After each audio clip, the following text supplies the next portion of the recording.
Hi guys, Mike Reviews It All. I'm here to do my 1-year review of Jive. Now, I did a review on this just about a year ago, and I gave some pretty good details, I think, in that video. I'm going to repost that. You guys can check that out. But the broad details are it's based on piecework.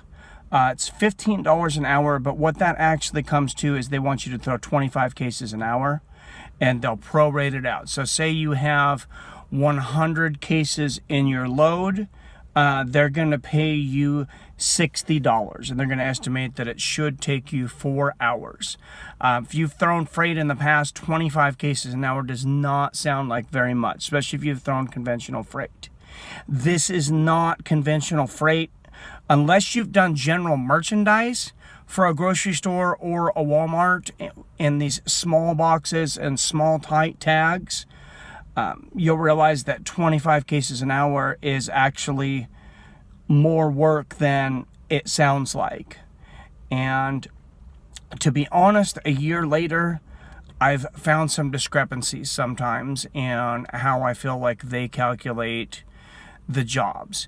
So let's start out. You're going to open up your app. You're going to open up your Jive app. I'm in Lake Stevens. The Lake Stevens store comes up fairly often. So that's kind of nice for me. Say something comes up, a 7-hour job, what they estimate to take 7 hours. That's going to be $105. Not bad for some people. For some extra money, like I said, it's only Monday through Friday, but not bad, right? So what they don't count, and I will tell you this after being with them for a year, what they don't count is the time that it takes you to check in on the app, which is somewhat of a lengthy process. Now, you're going to get on your GPS, on your Jive app. They want to make sure that you're on Wi-Fi.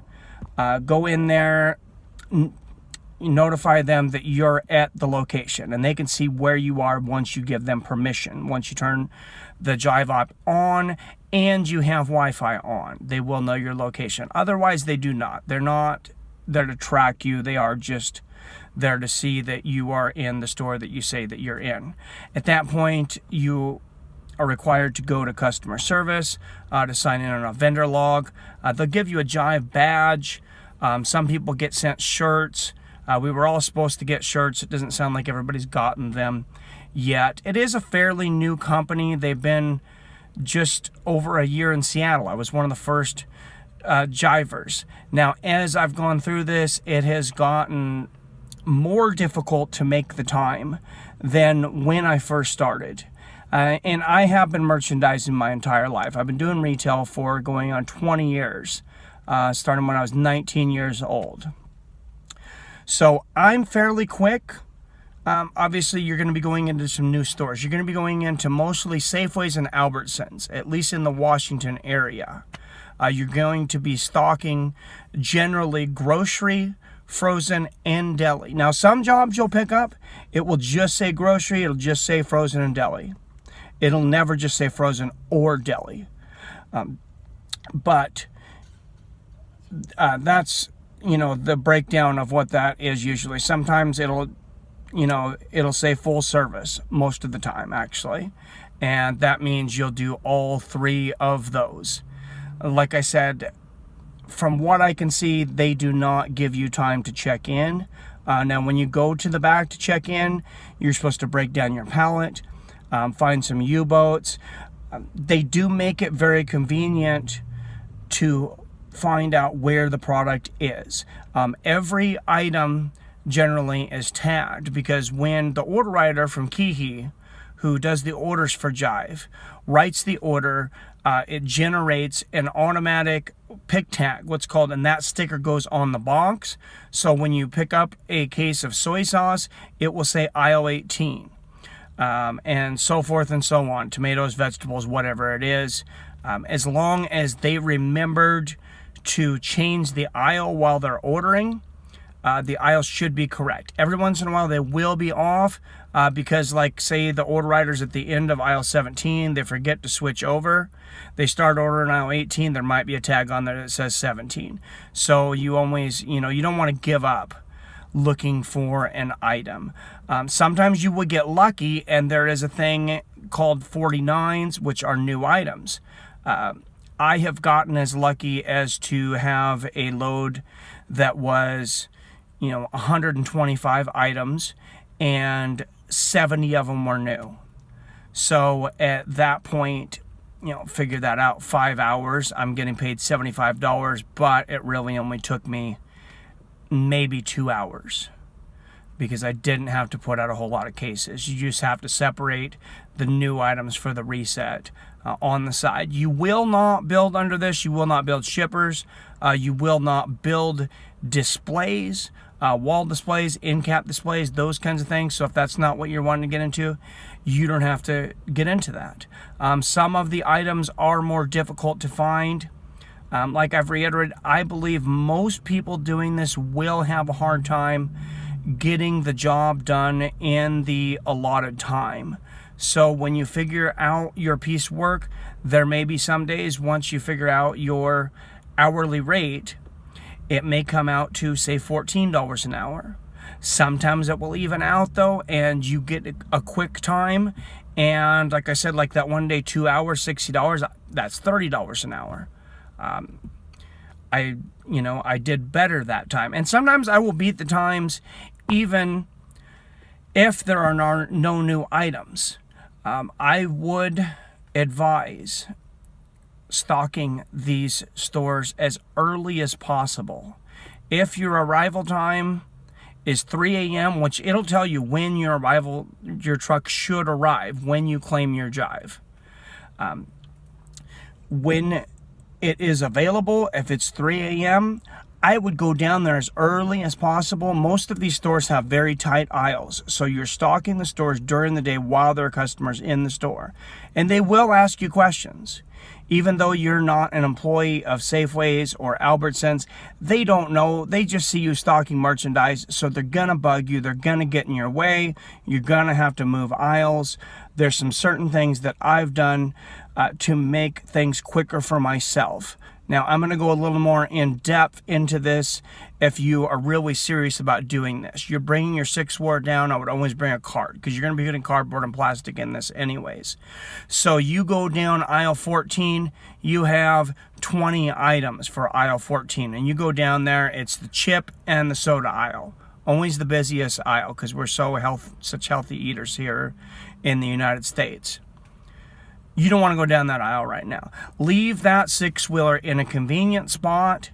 You're going to have something like pet food, which in the store I was in yesterday is on aisle 12. 6 cases of pet food. I'm going to quickly throw them in that cart, take just the cart over there to aisle 12, and then I'm going to come back to that aisle. If that aisle's still congested, I'm going to find another aisle or something to keep me busy.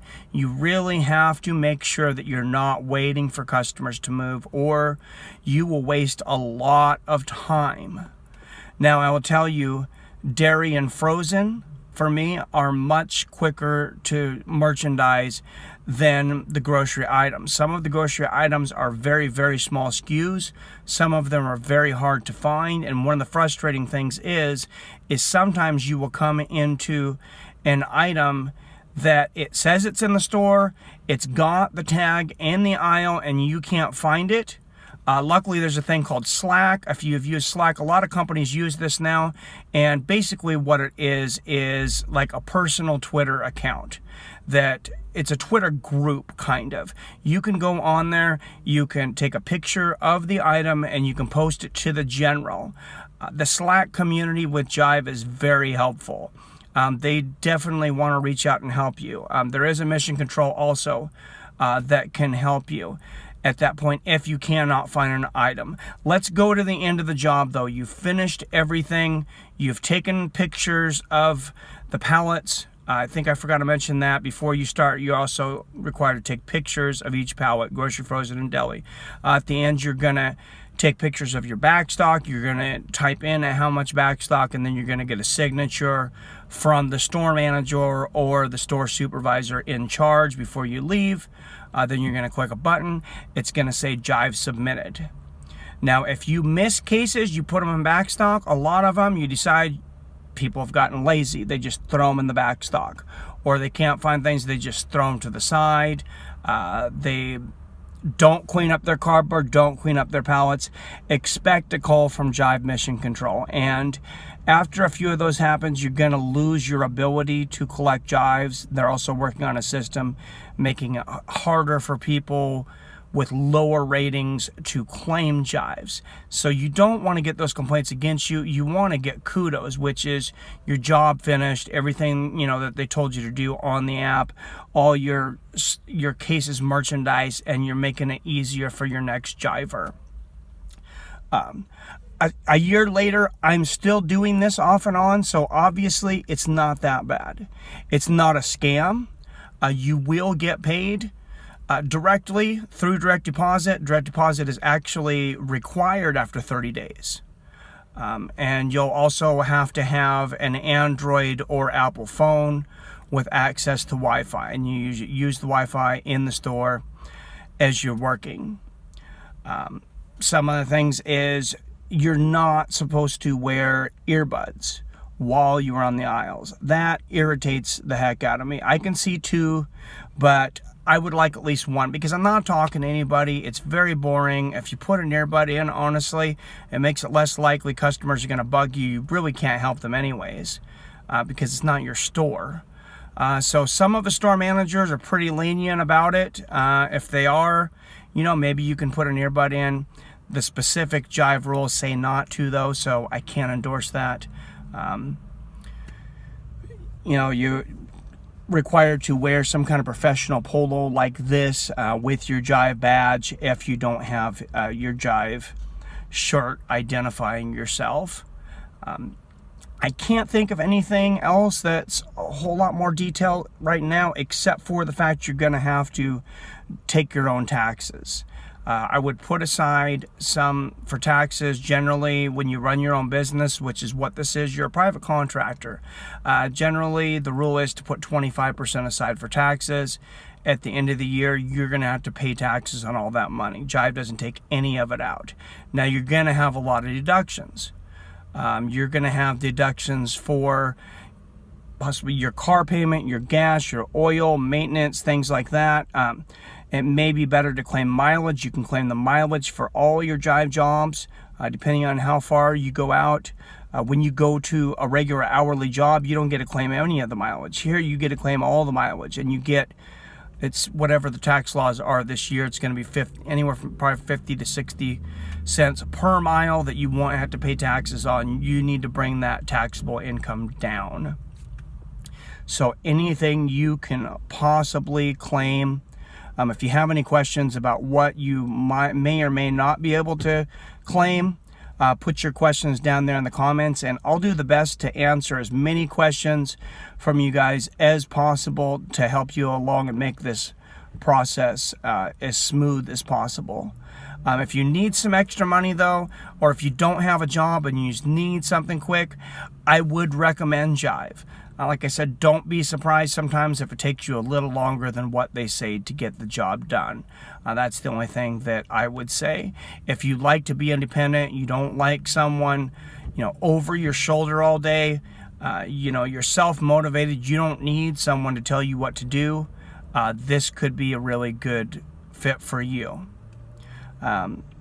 Combining that with Amazon Flex, could be a great fit. That's what I'm doing right now. If you want to check out my Amazon Flex review and figure out what that's all about, if you delivering for Amazon, check out my review over there. It pays even a little better. So combining these two, you could definitely sustain a full-time income. Thanks for tuning in to another review. As always, I love you guys, and I hope to see you again real soon.